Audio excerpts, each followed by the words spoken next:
мындай жарылуулар болуп, өзүңүздөр көрүп тургандай дубалдын беттери күйүп, карайып кеткен. Толук кандуу баягы муз болуп, бар болуп калган экен. Быйыл ушундай өтө суук болуп, свет өчүп, ошол эки чоң фактор ойноп койду.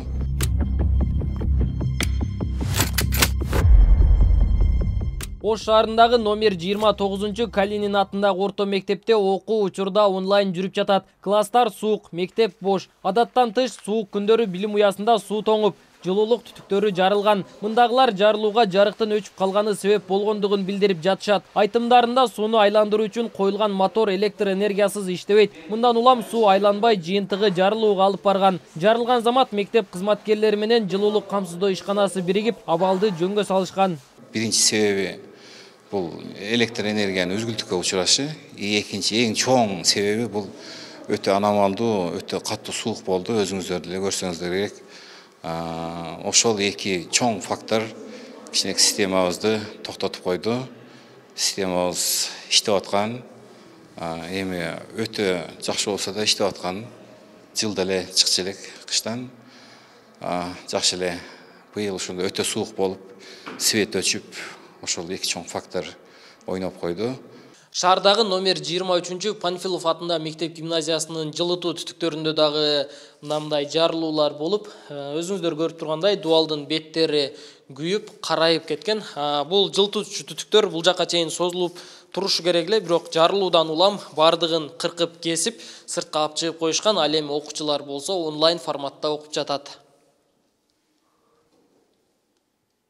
Мектептердеги бул көрүнүштөрдү жарандык активист Марат Юсупов Facebook баракчасына чыгарган. Ал суук болору белгилүү болгондуктан алдын алуу иштери болушу керек эле дейт. Жарылууга электр энергиясынын өчкөндүгү себеп болсо, анда башка мектептерде да жылытуу системалары жабыркашы керек эле деген ойдо. Менин оюмча бул жерде мисалы азыр Ош шаары боюнча 55 мектеп боло турган болсо, 55 мектептин 2 мектебинде гана суусу тоңуп калса, суу тоңуп трубалар жарылып аткан болсо, анда калгандары да жарыш керек эле да, светтин себеби деп не болсочу күнөөлөсөк.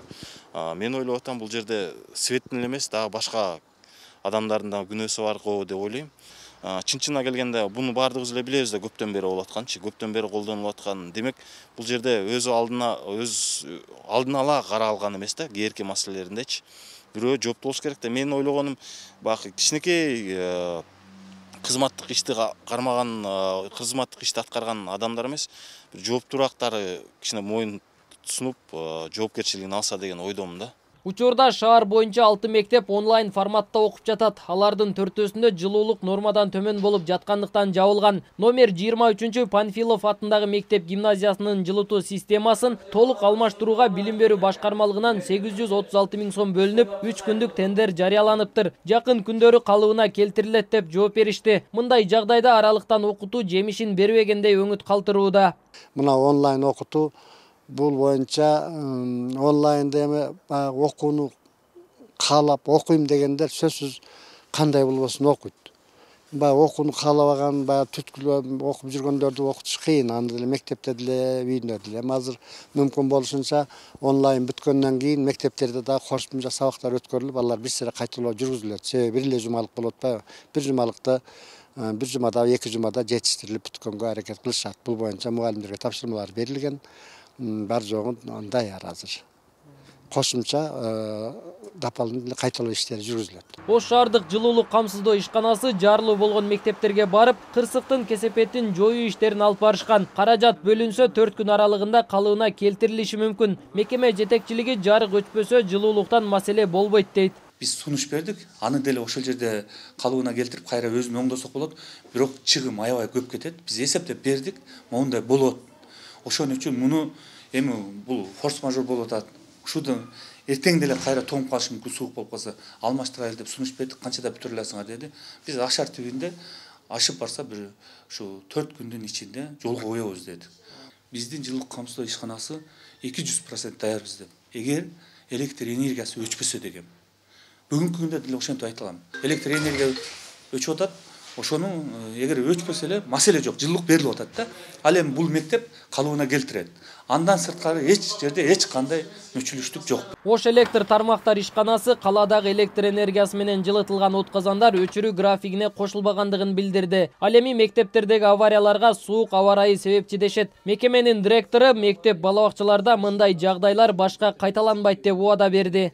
Мектептер боюнча биз алардын баарын эсебин алдык. Котельниялар башында баягы суукта биз убактысын карап атпайбызбы? Убактысында мына 1 сааттан 1,5 саатка чейин эле шаарды өчүрүп атабыз. Ал убакта ал тоңбойт дагы, жарылбайт дагы. Кээ бир мындай ушундай башында суук катык келгенде 2 сааттан ашып кеткен жерлер, ушул жерлер болуш керек. Ошол жерде болуш керек. Мындан ары андай нерсе кайталанбайт. Эске салсак, энергетика тармагындагы мүчүлүштүктөр буга чейин жогорку кеңештин жыйынында да талкууланып, депутаттар шалаакылык, кайдыгерлик үчүн министр Таалайбек Ибраевди жумуштан кетирүү маселесин көтөрүшкөн. Айрымдары жоопкерчиликке тартуу талабын коюшкан. Депутаттар өлкө боюнча жүрүп жаткан өчүрүүлөрдүн тизмесин жарыялап коюуну сунуштагандан кийин график таратылган. Бирок коомчулук өчүрүүлөр графикке дал келбей жатканын айтышууда. Нургелди Каныбек уулу, Азам Бузриков, Бейтарап, Ош шаары.